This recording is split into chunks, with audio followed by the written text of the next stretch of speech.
Agora eu não sei o que foi que falhou, onde foi. Vou recapitular um bocado de coisa aqui de forma mais rápida. Eu, quando o vídeo vier para mim, eu faço a edição onde vê realmente ruim o som, eu corto, certo? Eu corto, vou cortar lá no vídeo, certo? Então, voltando a falar aquela história de Göbekli Tepe, lá na Turquia, certo? Aqui perto, aqui é a fronteira, cadê? Fronteira da Síria aqui, Alepo, certo? Na região da Anatólia, que em 1964 se pensava que era um cemitério bizantino, mas depois se viu em 1994 que eram construções muito maiores, e um grupo de arqueólogos começou a pesquisar, tanto é que o chefe deles passou o resto da vida, foi, acho que até 2014, nesse sítio arqueológico, escavações. O que surpreendeu foi 11.500 anos, essas ruínas, muito mais antigas que se pensava, e a reconstrução, aqui um desenho artístico, uma reconstrução. E como é que era, elas eram sem a cobertura, provavelmente sem a cobertura, devia ter cobertura, mas colocaram aqui a sem cobertura, que cada monolito desse, 6 metros de altura, 3 metros esses outros, provavelmente isso aqui servia para sentar, certo? Para quem estivesse aqui ao redor sentasse. Câmeras e anticâmeras, e tinham relevos de animais como leões, escorpiões, serpentes, de animais não relacionados à agricultura, certo? E eram dezenas dessas construções, certo? Dezenas dessas construções aí.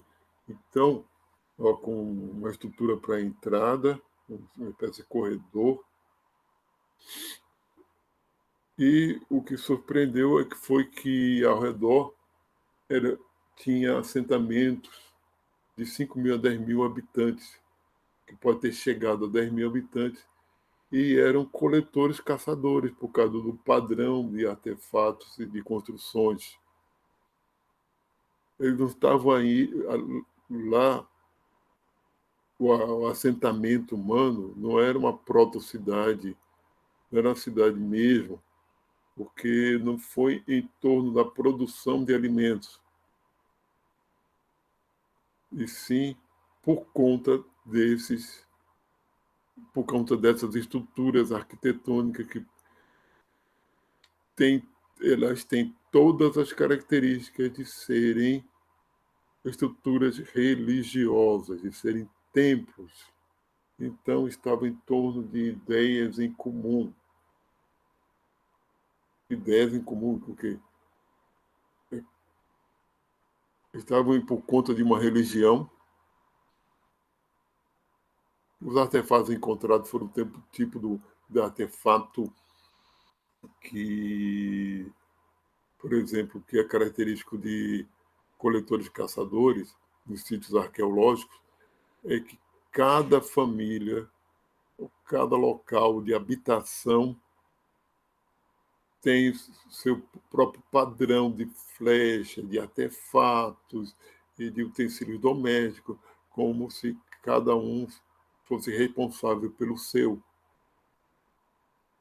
né? E não há uma uniformização, por exemplo, dos artefatos de cerâmica, que seria indicativo que só um grupo pequeno de artesãos teria fabricado. não há artefatos indicando cultivo do solo, ou criação de animal doméstico. Não, então, tinham todas as características de coletores-caçadores, e não de agricultores ou criadores. Então, o que levou àquela aglomeração de pessoas não foi a agricultura. Tem toda a indicação que foi em torno de ideias em comum. E isso é a coisa que tanto a dupla herança, a teoria da dupla herança de Richardson e Boyd falam, quanto o Yuval Harari, é que cooperação humana em grande escala é a partir de ideias em comum, é a partir da cultura, que só existe a partir da cultura simbólica.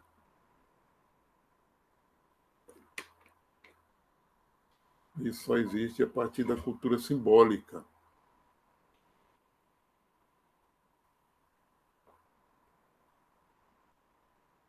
Eu não sei o que foi que. Depois eu tenho que ver onde é que foi que o som estava ruim, mas vou ter que recapitular um bocado de coisa, né? O que são ideias em comum. Então, justamente, pessoas acreditarem, terem as mesmas crenças. Isso significa verdade, certo? Ao longo da história da humanidade, nós vemos religiões formando nações tendo o mesmo conjunto de a mesma religião, né? Ou a mesma mitologia, como os egípcios, e formando sociedade extremamente sofisticada e que fazem com que fez com que eles fossem capazes de grandes construções,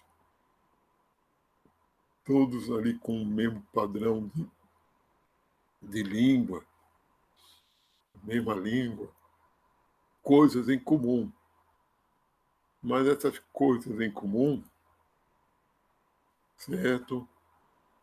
Que tem esse papel social que permite o ser humano cooperar em grandes proporções, na casa dos milhões.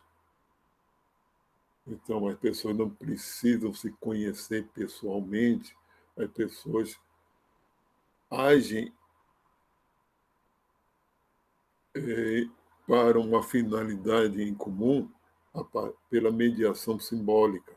Então, elas não precisam se conhecer, elas têm que se identificar simbolicamente, certo? Como, por isso. Mas só que nada disso existe na natureza. Nada disso existe na natureza, certo? Existe um grande papel lógico social por conta disso. Mas, como bem colocado por Yuval, tudo isso é ficção. Na natureza não existem ficções que nós aceitamos de forma não é nem convencional, certo? Mas aceitamos de forma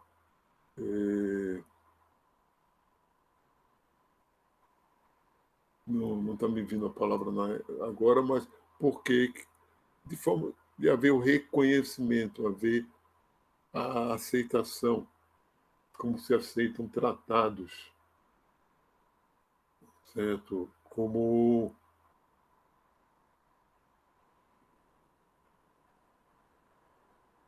se aceitam a existência de nações.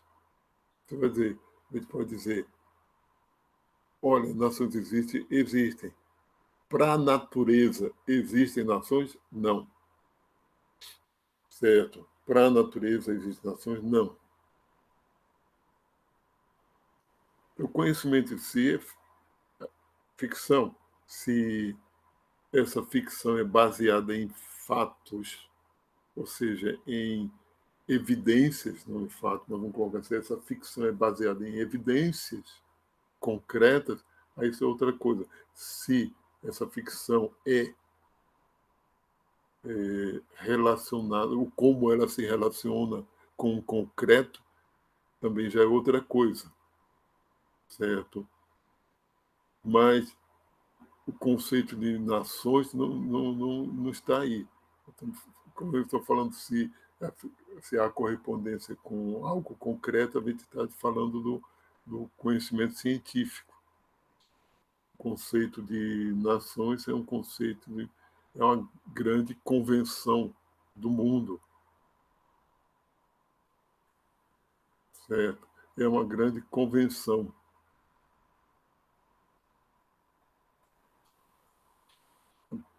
E sempre essa, como é, essa analogia com o mapa é sempre útil.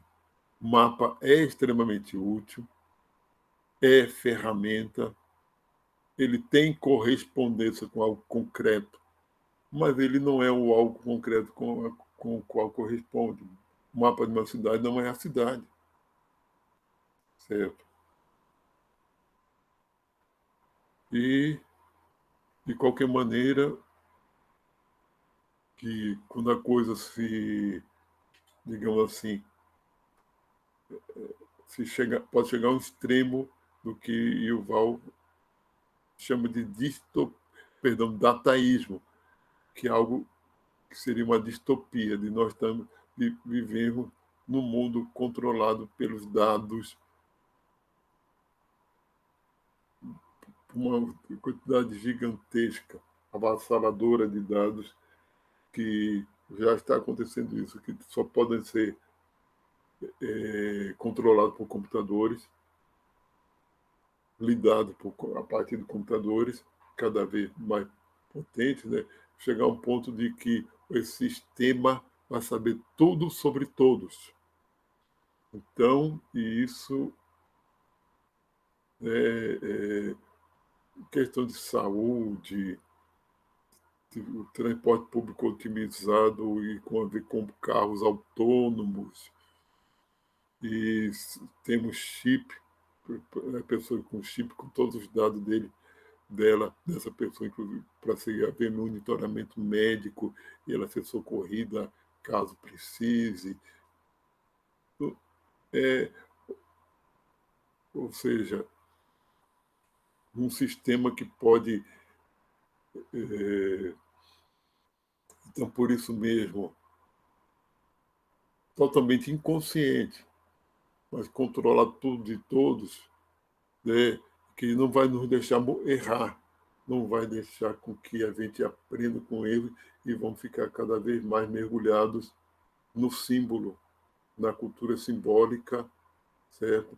Porque o grande problema da cultura simbólica, certo, não é tanto ele em si, mas é como nós lidamos com ele, com o símbolo.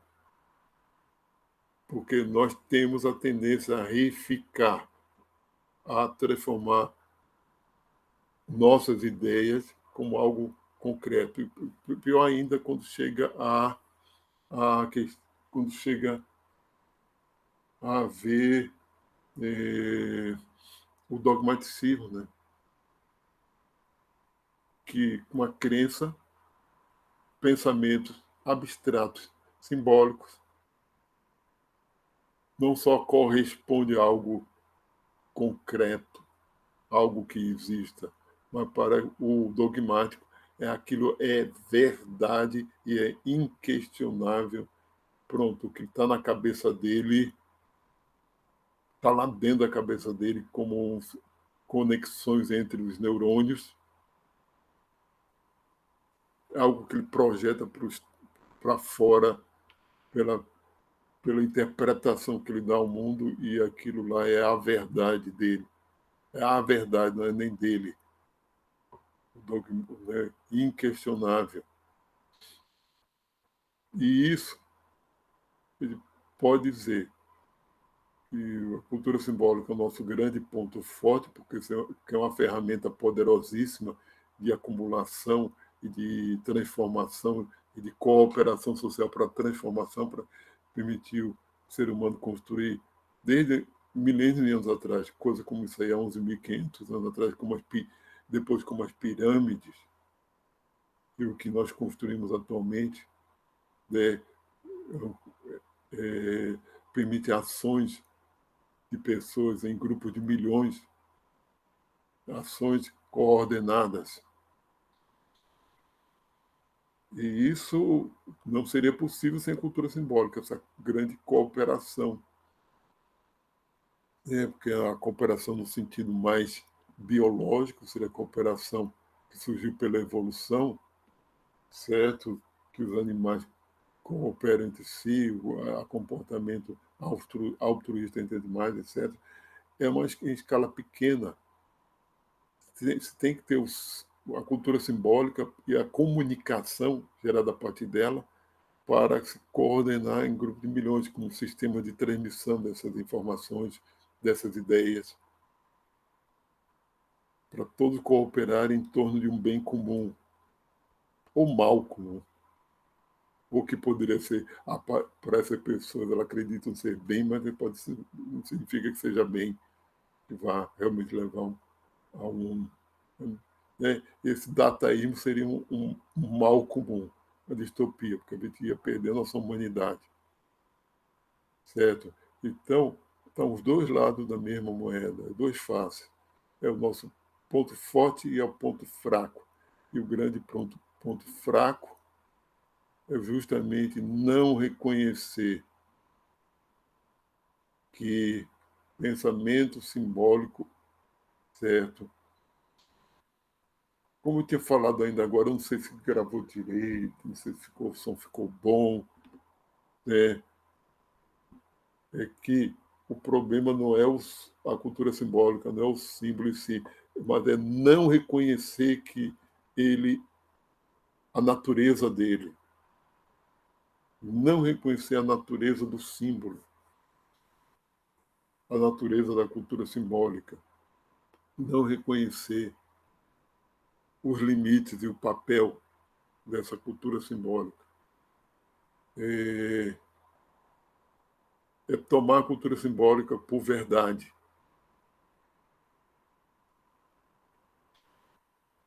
certo? Como a verdade. É esse dogmaticismo, certo? E isso já é distópico, segundo alguns autores, não é nem o dataísmo. O dataísmo vai ser o extremo. Vai ser o extremo. Numa situação do dataísmo, o sistema sabendo tudo sobre todos e fazendo tudo para todos, nós vamos ser tratados como eternas crianças que têm pais superprotetores, ultra protetores, que não deixam a gente fazer nada, que mudam o ambiente, pode mudar a música ambiente de acordo com o nosso humor para a gente melhorar de humor, certo? A partir da inteligência artificial, que pode controlar nosso comportamento de forma inconsciente ou de forma subliminar,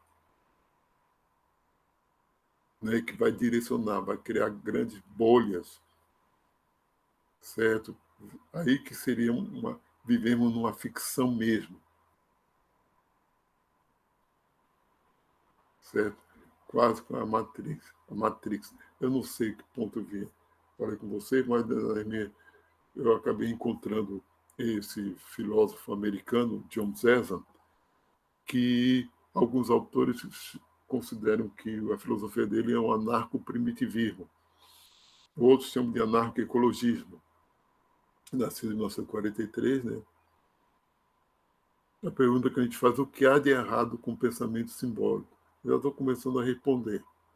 Primeira coisa é não reconhecer que ele é um pensamento simbólico, certo?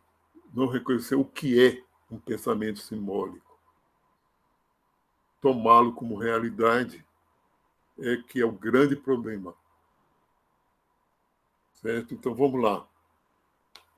Uma citação dele.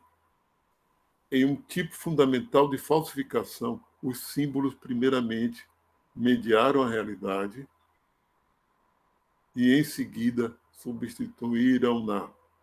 Atualmente, vivemos dentro dos símbolos em um grau muito maior do que vivemos em nosso eu corporal, ou diretamente uns com os outros. A pergunta que eu faço para vocês, isso não é verdade? É. Isso não há uma correspondência com algo que está acontecendo cada vez mais? Sim. É. Como resolver é outra coisa. Como resolver é outra coisa. Mas se nós não resolvermos, nós vamos para o desastre, cada vez mais. Eu me baseei em quatro textos dele, disponíveis em PDF, site, que é para. É lógico que seria contraditório se isso não estivesse disponível gratuitamente. É, olha, nós estamos aqui graças ao pensamento simbólico, graças à cultura simbólica que eu estou aqui, que nós temos aqui o computador, vamos começar pelo próprio idioma. Ele realmente não nega que todos os povos têm cultura simbólica, certo? O problema não é esse.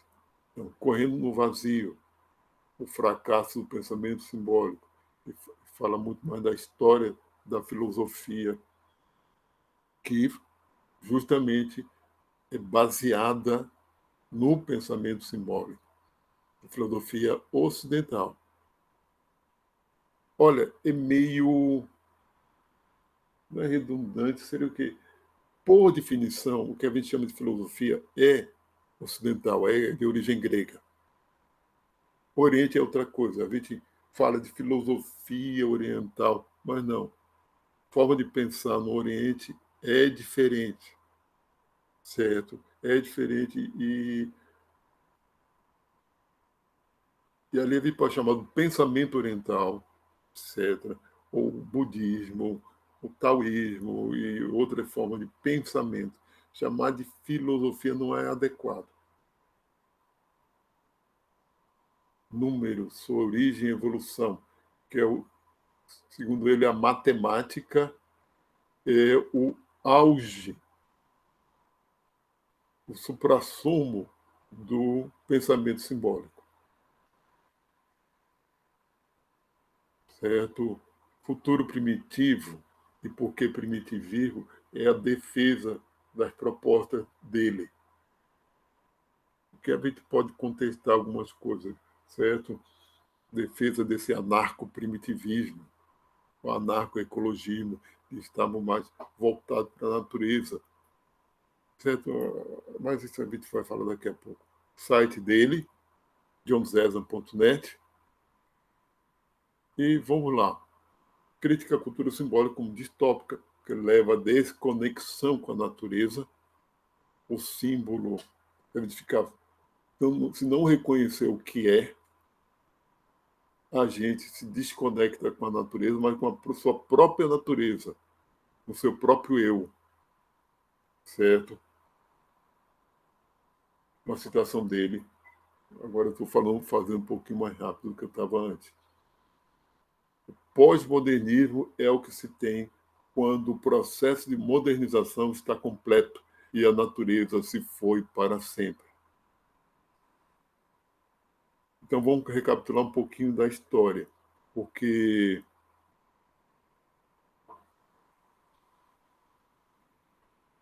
Citan começou a citar Bacon, a postura de Francis Bacon, saber é poder, do uso do conhecimento para o poder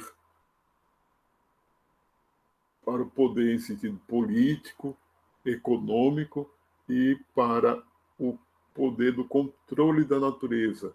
Então, começa a haver realmente essa, digamos assim, a desconexão com a natureza já é muito antiga, né, da época da agricultura, quando começa a ver a agricultura e a criação, a domesticação de animais e plantas, a gente desconecta da natureza. Mas o que inaugura a grande desconexão com a natureza foi a partir do século XVI, com pensadores como Francis Bacon. Com a matematização da representação da natureza, Galileu, mecanicismo, o cogito de Descartes é um pensamento que leva à conclusão de desconexão até com o próprio eu, com o próprio self, que tem que levar à conclusão do que o corpo é matéria e matéria não tem alma, matéria não tem alma, não, é aquilo que a gente já viu, que vocês já viu pensando, né? Que a citação dele, que a matemática não é apenas uma ferramenta, mas um objetivo do conhecimento científico, ser perfeitamente exato, perfeitamente autoconsistente e perfeitamente geral. Isolamento mais completo entre o conceito e os sentidos. A medição do tempo e das coisas surge e gera um processo de reificação. Depois a gente faz comparação com a cultura de povos primitivos, que isso ele faz, certo? Reificação. O símbolo está separado do pensante e assume um caráter concreto da mente. Na mente do pensante, o símbolo é algo concreto. Ele não reconhece que é algo que é abstrato e mental. Para ele é algo que está separado dele. O símbolo de representação,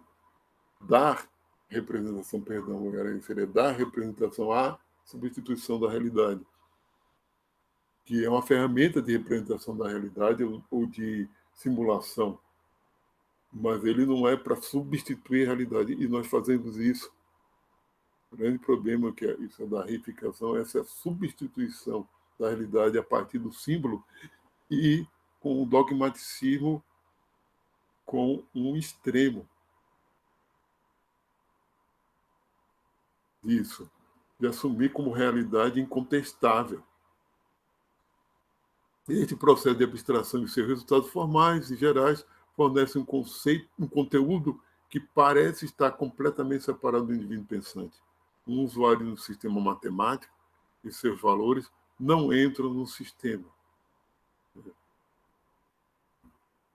E ele fala que, ao longo da história do pensamento, certo? Isso desde os gregos, ou desde antes, mas eles são muito bem relatados pelos gregos, pelos pais da filosofia, são muitos preconceitos contra a cultura dos povos primitivos, entre aspas, né? Chamar esses coletores caçadores de povos primitivos. E por isso mesmo essa cultura simbólica gerou também a defesa de si mesma, ou valorização do símbolo, a ponto de pensar que o ser humano não é ser humano sem o símbolo, sem o pensamento simbólico. Aí cita um monte de autores, eu fiz uma seleção, certo? Senão ia ficar muito longo também. Eu queria fazer uma coisa só para fazer, falando do que os filósofos falam dos povos primitivos e dessa defesa da cultura simbólica, já daria um monte de coisa. Mas Thomas Hobbes, por exemplo, fala que o estado de natureza pré-civilizado como sórdido, brutal e curto. O Goethe diz que tudo é símbolo. Kant, qual é o fundamento da relação daquilo que em nós? Qual o fundamento da relação daquilo que em nós que chamamos de representação com o objeto representado? Ou seja, ele coloca que essa pergunta de Kant para Kant é é a pergunta fundamental da filosofia, ou seja, saber como é que é a conexão do símbolo com o objeto, nessa relação.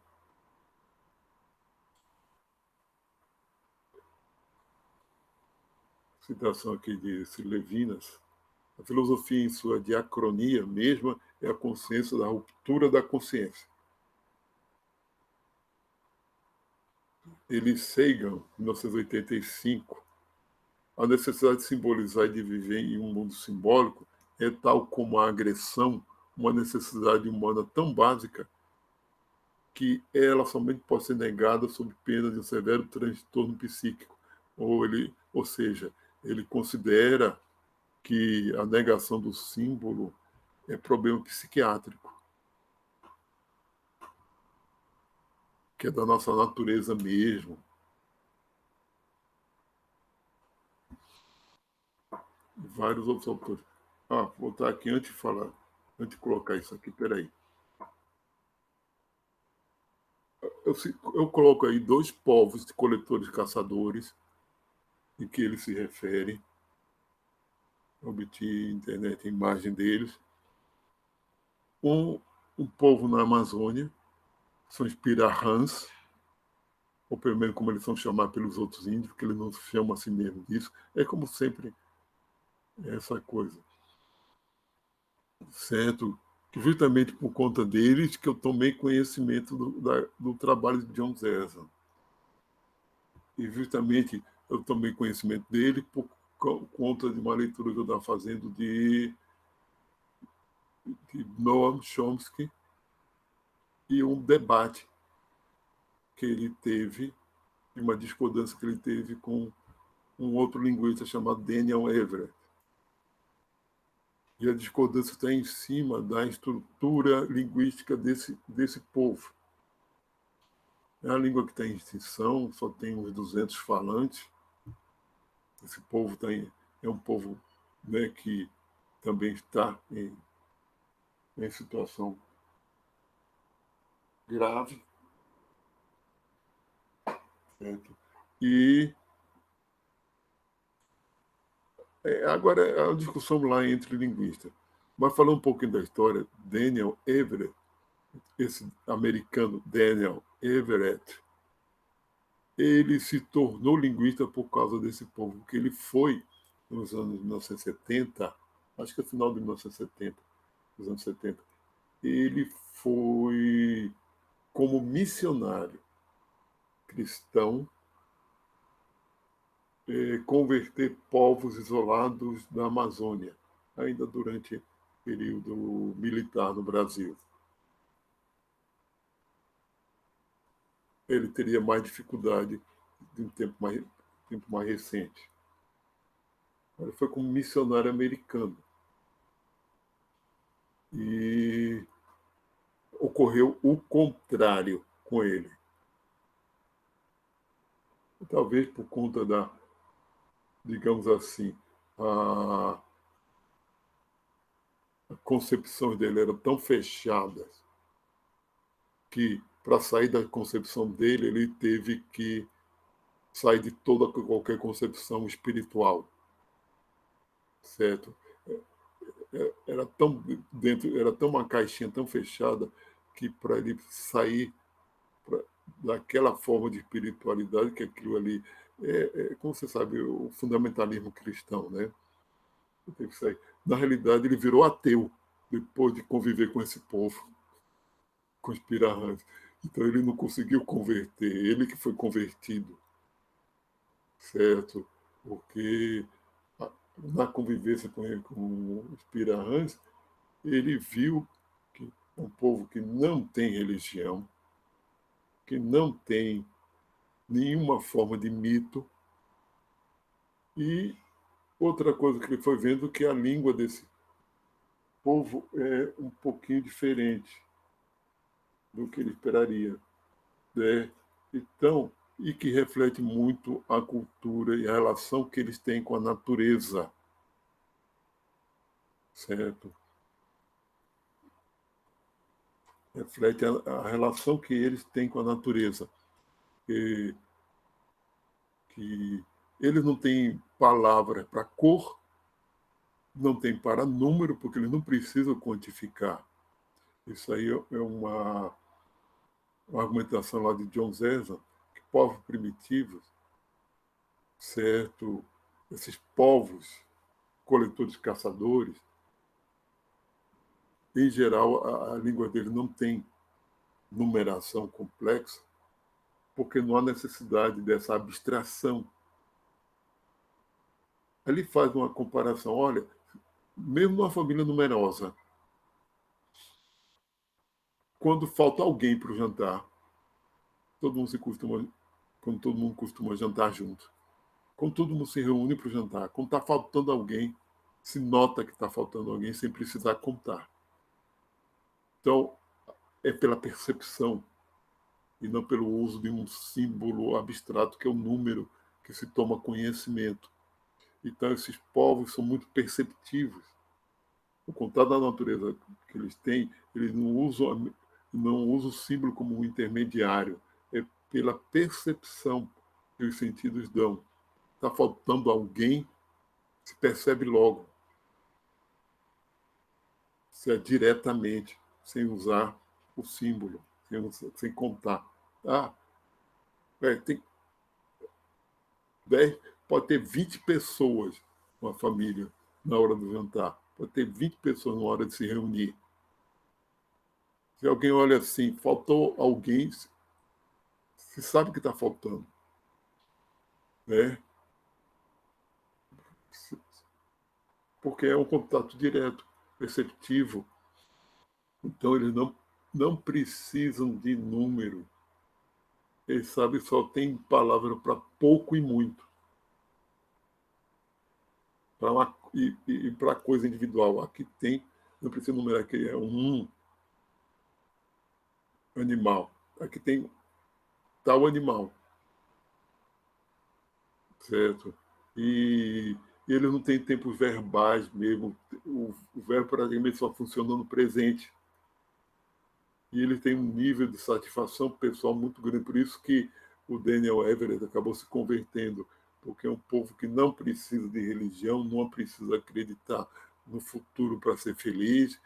Ele vive tão integrado à natureza e à percepção que eles têm do momento presente, daquilo, né, que eles não têm necessidade de crenças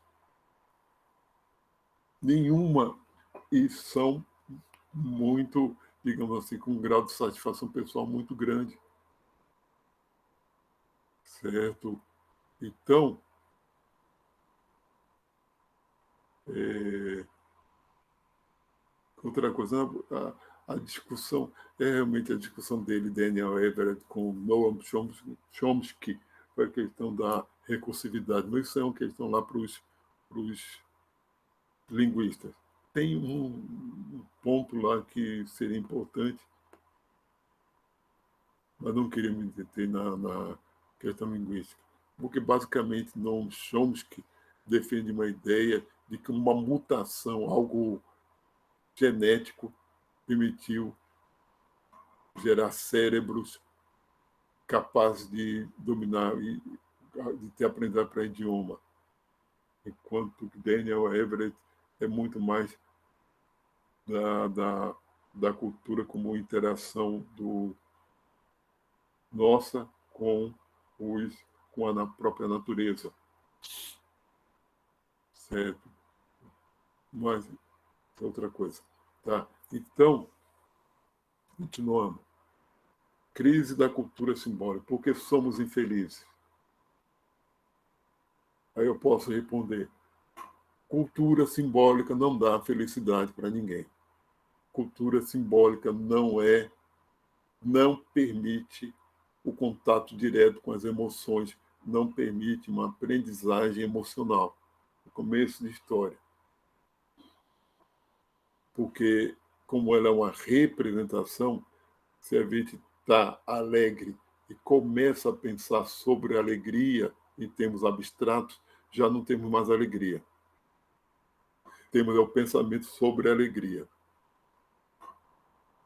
Certo? Não, se a gente está triste e começa a pensar sobre a tristeza, a gente se desconecta da tristeza.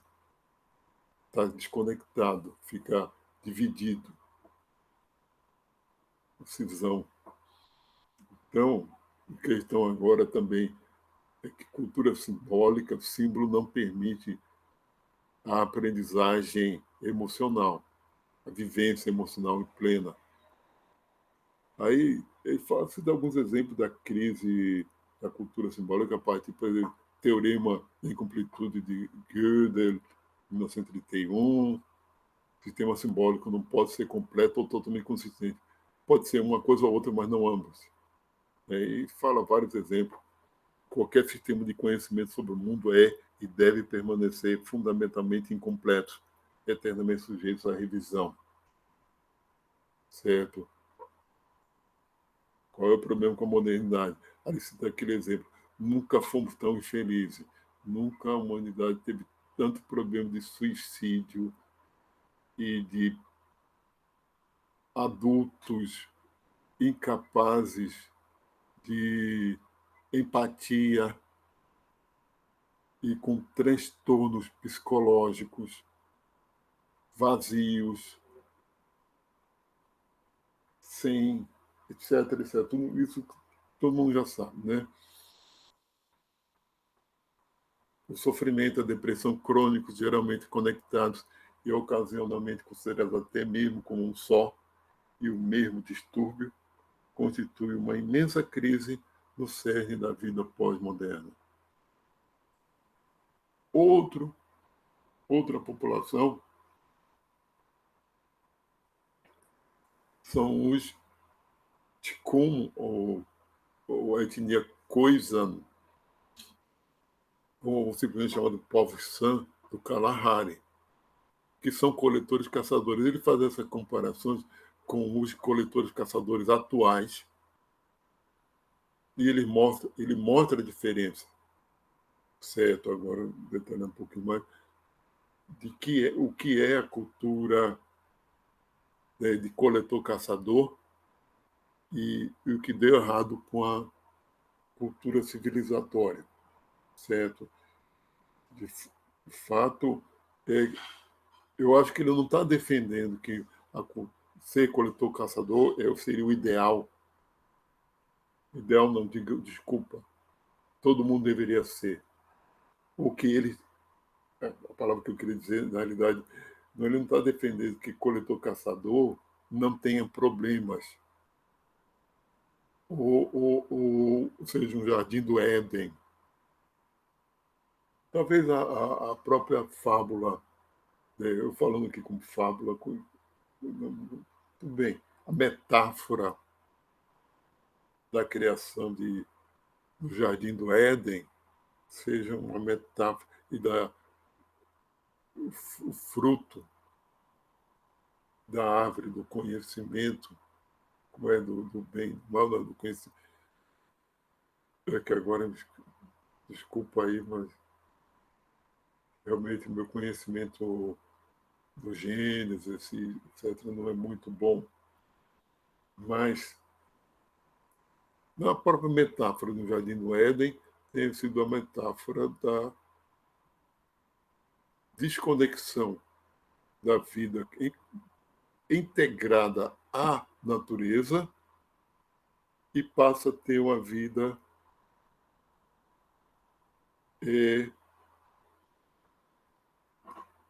dentro de uma cultura simbólica, que já é necessariamente desconectada da natureza, certo? Ou seja, não que a vida conectada à natureza seja perfeita, certo? Seja uma vida que não há doenças, não há certa forma de estresse, não há medo. Sim, tem tudo isso como todos os animais têm, certo? Vou continuar aqui. Ele faz referência ao trabalho de arqueólogos, antropólogos, Marshall Sells, são alguma referência dele, que, que estudam esses povos. Sabe? E uma característica desses povos coletores-caçadores é que não há domesticação. Então, essa é a principal característica. Eles têm contato com a natureza, não houve alteração nem das plantas e nem dos animais com quem eles convivem. Certo?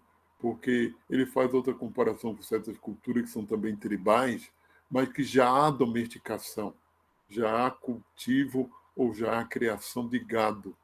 E essas culturas já há, por conta disso, hierarquização. Essas culturas que já há criação, mesmo sendo tribais. Então, o que ele fala faz mesmo a comparação com povos coletores caçadores. Certo? Comunidade de coletores e caçadores não há divisão de trabalho. O trabalho é consequência, digamos assim, da capacidade individual. É lógico que não é todo mundo faz todas as coisas, mas não existe uma divisão. Eu vou abrir aqui a janela um instantinho para alguém sair pela janela. Alguém está querendo sair, passar pela janela.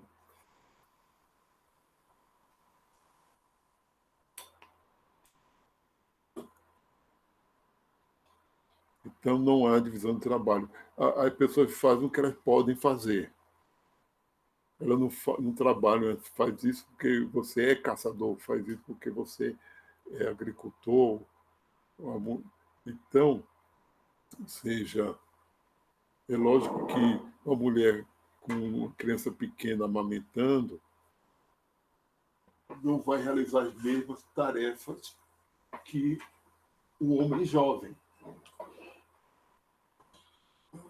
Isso aqui, tem que dar um vídeo naquela janela. Não vai fazer a mesma coisa que um homem jovem, certo? Ou um idoso não vai fazer a mesma coisa, mas isso é uma consequência de suas capacidades individuais e o que ele pode contribuir com o grupo, certo? Não há trabalho cuja recompensa está fora do próprio trabalho. A recompensa do trabalho é fruto, né, tá lá dentro mesmo, o que ele faz. Não há propriedade privada, então não faz sentido nesse tipo de cultura de coletor-caçador haver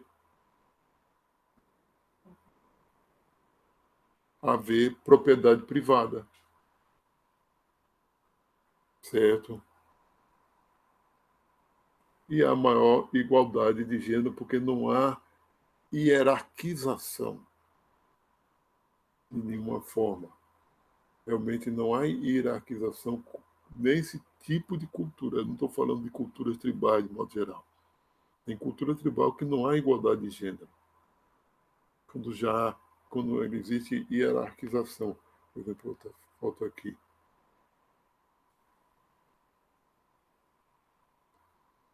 Há maior integração grupal, ou seja, as decisões é por consenso e não hierarquia por poder. Não há violência organizada. É lógico que existe agressão, existe ter raiva, briga, isso é outra coisa. Há maior nível de satisfação pessoal. Eles se sentem muito mais felizes, justamente porque é uma integração muito grande entre eles e a própria natureza. Esses povos são do deserto do Kalahari e eles trabalham, em média, 4 horas por dia. Trabalho 4 horas em média por dia. Esqueci de colocar isso. A média. Tem dia que pode ir para uma caçada e levar bem mais tempo. Eles têm uma resistência física muito grande e estratégia de caça, que eu já vi isso no documentário. Mas eles, a maior parte do tempo, é para o convívio social. Sim, e foco no presente. Então, uma característica desses povos, como outros coletores, caçadores, é que o contato, digamos assim, com a natureza é pela percepção e não pelo símbolo. É pelo sentir a natureza. certo? Eles têm símbolo? Tem. Isso a gente não pode negar. Basta dizer que há língua, há idioma. A dos povos San são extremamente complexas. Diferente dos Pirahãs, que em termos de fonemas é simples, mas em termos de gramática também, porque não tem tempos verbais, porque são tão focados no presente que não existe flexão verbal para o futuro, nem para o passado. Tem uma vida tão... Como também esses povos, eles são tão voltados para agir no momento presente que não tem a necessidade de ter flexão verbal temporal, certo? Isso, realmente, essa integração com a natureza se dá de forma muito mais pelos sentidos, muito mais pela percepção de que alguma coisa está diferente, e sentir o que está diferente, de perceber o rastro, cheiro do animal e o rastro do animal, perceber pelos sons, certo? E há relatos, aí eu também preciso verificar, também não vou dizer, mas existem relatos de que ele tem uma acessibilidade tão grande, acessibilidade dos sentidos tão desenvolvidos, porque desde neném em contato com a natureza e precisando, para sobreviver, usar os sentidos, certo? Que eles aguçam os sentidos de um jeito que nós não temos, como se a capacidade de ouvir muito mais apurada, de ver também, certo? É aquele tipo de povo, como também existe gente aqui do interior, que já ouvi falar, né?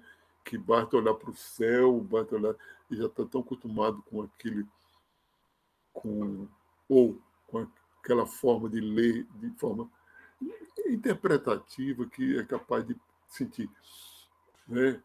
Hoje vai chover, né? Que é uma forma de conhecer, uma forma de cultura também muito desenvolvida e que não é simbólica, certo? Por isso que eu coloquei foco no presente, no viver no presente, viver com consciência no presente e não estar fazendo uma coisa pensando no futuro ou se lamentando de algo que não fez no passado,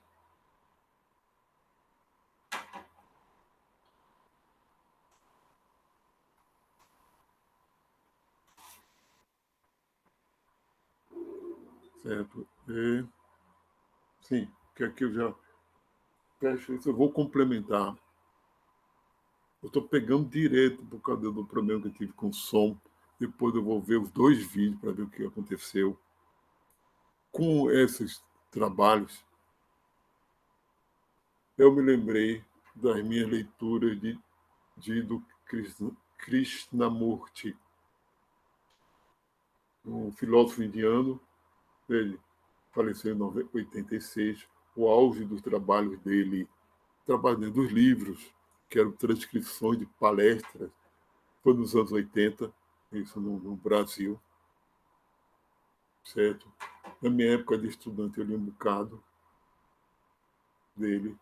E nesse site aí, eu procurando fotos dele para montar essa apresentação,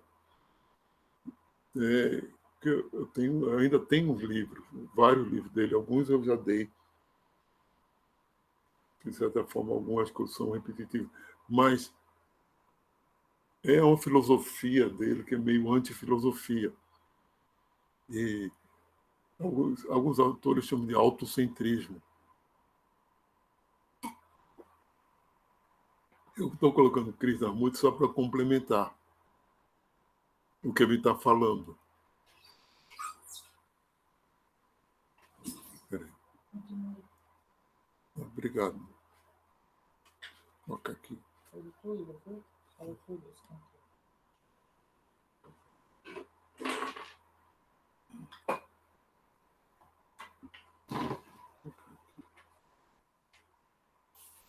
Eu tive problema com o som, tive que recomeçar. Então,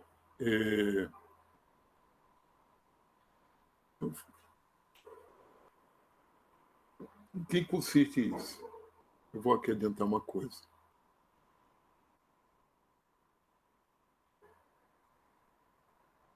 Certo? Para atingirmos um nível ótimo de autoconhecimento, Krishnamurti recomendava a prática de 3 tipos de conduta: libertação do passado, a redução da dependência do apego, o contato íntimo e constante com a natureza. Então, citando aqui na prática, exemplo de como é o que ele dizia. Olha, digamos que você sinta medo, está sentindo medo de algo, sinto medo. Você para dar, sentir aquilo e começa a pensar sobre o medo. Eu estou sentindo isso. Ou seja, todos nós fazemos isso. Todos nós, como sentindo uma coisa, sentindo uma dor, a gente, quando dá atenção àquilo, a gente começa a pensar sobre aquilo. E ele dizia assim: no momento que você começa a pensar sobre o que você está sentindo, você já se desconectou com o que você está sentindo. Você está pensando sobre o que você está sentindo. Então você não está em contato com o seu medo, está em contato com o seu pensamento sobre esse medo.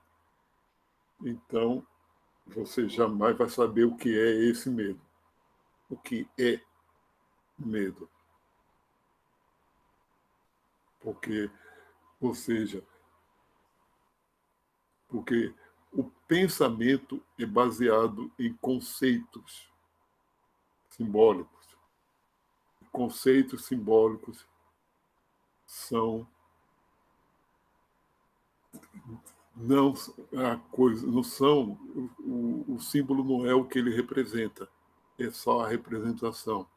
Então toda vez que você pensa sobre uma coisa, você não está em contato com a coisa, você está pensando.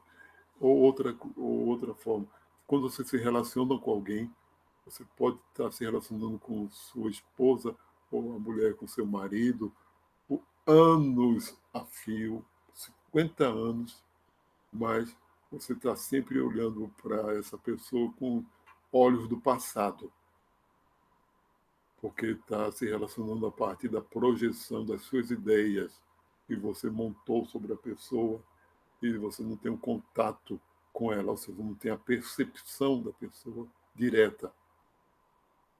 Então é essa, agora estamos chegando ao ponto do que tem em comum do pensamento dele com o que a gente viu.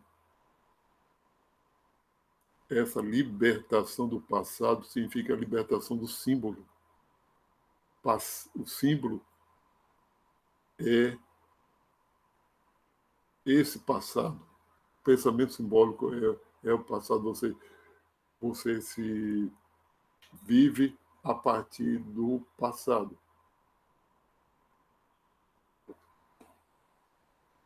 Queria talvez explicar melhor, né, que a situação dele, se você perde o contato com a natureza, você perde o contato com a humanidade.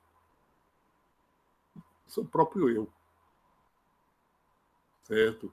Se não há nenhuma relação com a natureza, então você se torna uma espécie de assassino.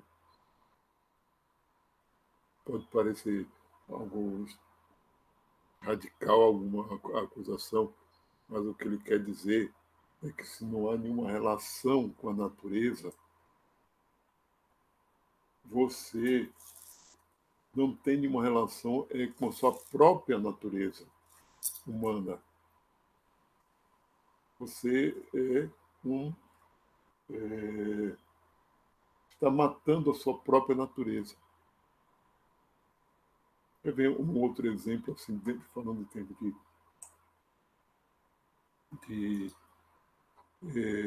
falando em termos de exemplo que ele costumava dar, era do tipo: se você vê uma casa pegando fogo, o que você faz? Você fica pensando sobre a natureza do fogo.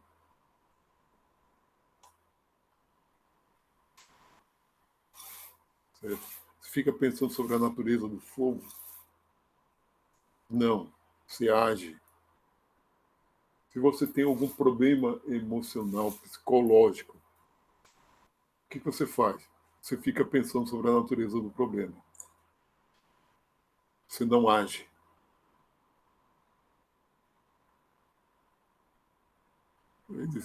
Entende, sempre costuma dizer, entende a diferença de que você tem que estar em contato com a coisa, tem que agir, significa estar em contato com a coisa, do mesmo jeito que você vai apagar um fogo, você age e fica em contato com aquilo e faz o que deve ser feito. Por que, que com as questões psicológicas não é do mesmo jeito? Pode passar a vida toda pensando sobre os seus problemas psicológicos e não vai resolver. Não vai superar nunca. Certo? Então, como eu dizia, não há professor, não há aluno, não há líder, não há guru, não há mestre, não há salvador. Você mesmo é o professor, o aluno, o mestre, o guru, o líder, você é tudo. Você não tem que seguir conselhos de ninguém, você tem que perceber, ter consciência dos seus problemas e, a partir daí, ter consciência de o que resolver, como resolver. Tem que ter a consciência, a aprendizagem a partir da consciência, certo? E não mediado por um pensamento abstrato simbólico. Não essa mediação abstrato simbólico. Então você não precisa seguir ninguém, dizer ninguém, seguir o que alguém diz, que isso não vai resolver. Porque o que a pessoa manda você fazer, certo? São só palavras mesmo. Queria colocar mais de outra forma, pensar aqui, para poder terminar. Né? Mas aí, vou continuar aqui. A forma mais elevada da inteligência humana é a capacidade de observar sem julgar. Quando julgamos ou condenamos, não podemos ver com clareza, pois só olhamos nossas próprias projeções. O julgamento, a avaliação é uma projeção, é um pensamento. E observar sem julgar significa a percepção pura, certo? Cada um de nós tem uma imagem do que pensamos ser ou deveríamos ser. E essa imagem, esse retrato, nos impede de vermos a nós mesmos como realmente somos. Certo? Isso é autoconhecimento, como ter capacidade de consciência do seu próprio eu, sem haver o intermédio usando essas imagens, que ele diz que o símbolo é algo sempre velho porque é da memória. Pensamento abstrato é questão de memória e não do presente. Aí o liberte-se do passado. Né? Ter a consciência plena do presente. Então, livros, alguns livros dele, que ele cita lá pelo site, liberte-se do passado, eu ainda tenho esse. Certo? O que fazer então? Nós não pomos. Eu já comecei a falar sobre isso, a falar alguma coisa sobre isso,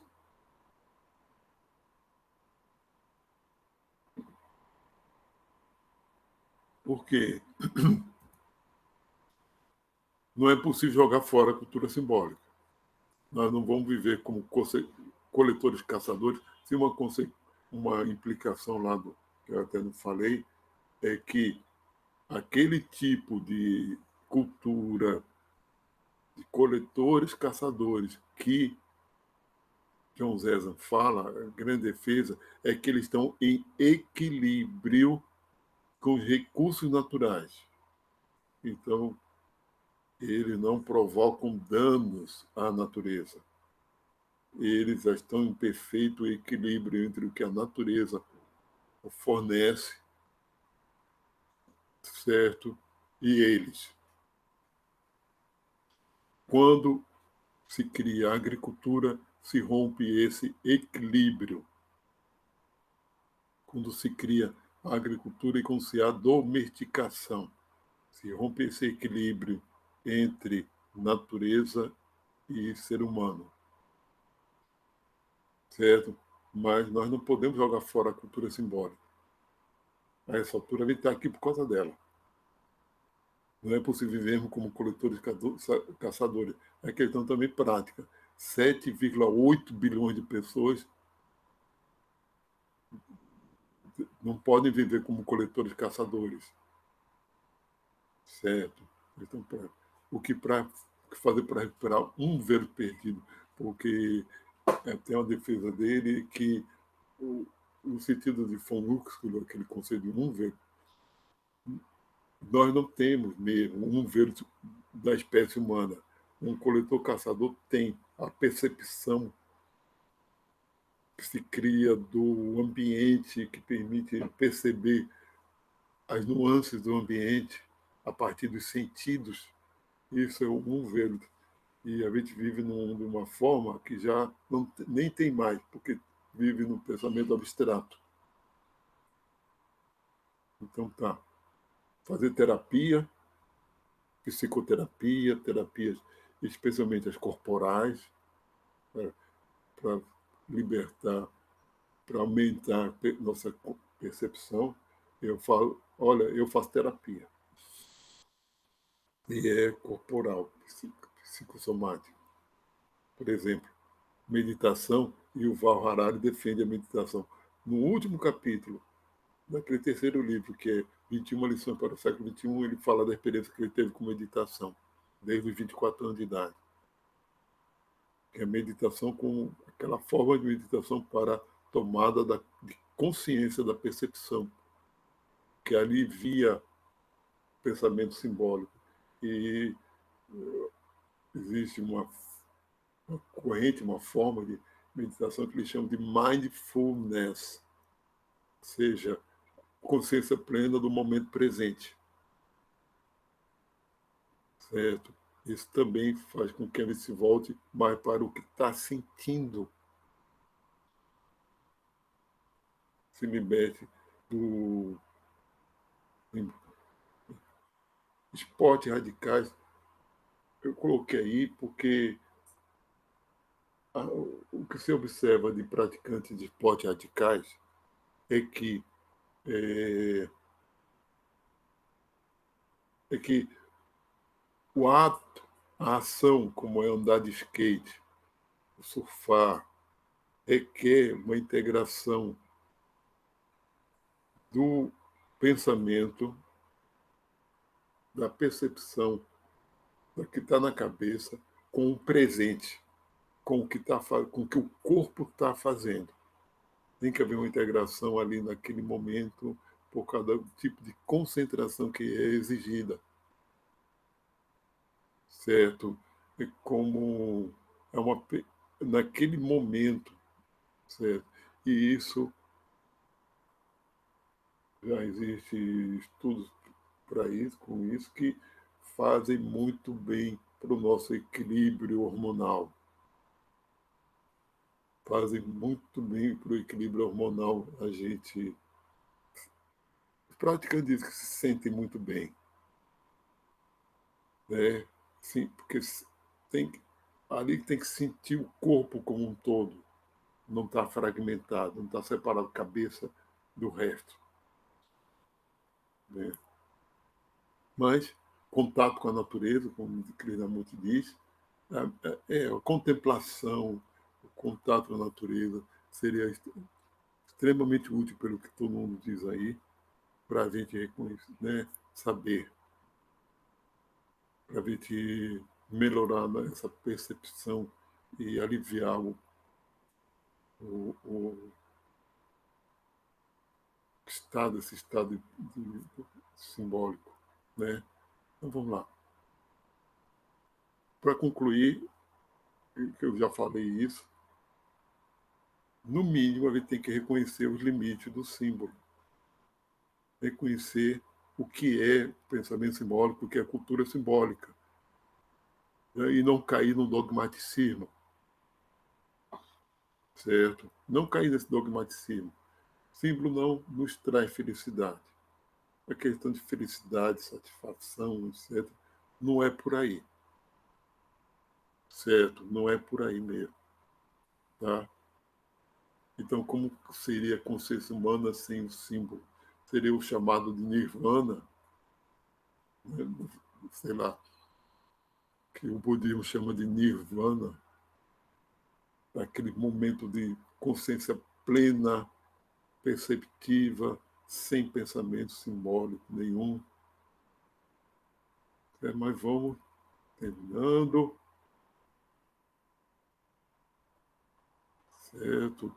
Aqui tem os sites,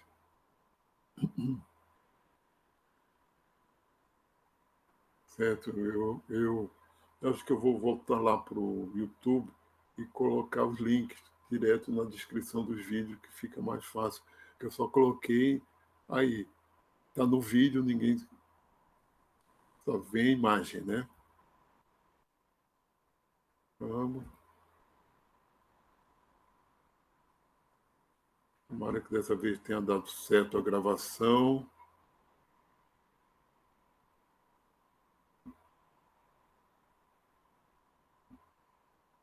Eu vou terminar, parar a apresentação primeiro.